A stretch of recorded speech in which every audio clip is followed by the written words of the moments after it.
Տեսեք, ուրեմն ամենակարևոր օրենքը աստիճանակարգությամբ դա սահմանադրությունն է, կամ այլ կերպ իրան ինչպես են կոչում,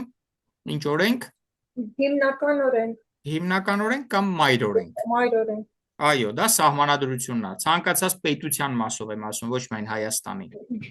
Դրանից հետո, սահմանադրության մեջ կարծեմ երրորդ հոդվածով գալիս է, որ մարդը բարձրագույն արժեք է, ու այդ բոլոր օրենքները պետքա մարդակենտրոն լինեն, պետքա մարդասիրական լինեն, պետքա մարդուն ուղղված լինեն, իմարդ ուղղված լինեն, այսինքն մարդուն նպաստող, եւ մարդու բոլոր արժեքները, բարոյական կլինեն, այլ արժեքներ կլինեն, պետքա անպայման պաշտպանված լինեն, անկախ նրանից, թե դրանից ցածր օրենքներում ինչա գրված։ Այսինքն դա ինչ է ենթադրում, դա հուշում է մեզ, որ չի կարա մի հատ օրենք գրվի, որը որ մարդը բարձրագույն արժեք է այդ եզրույթին հակասի։ Որևէ օրենք, որտեղ մարդու բարձրագույն արժեք լինելը հակասում է, ինքը հակասահմանադրական է։ Ֆոտոսահմանադրության մեջ դա ամրագրված է։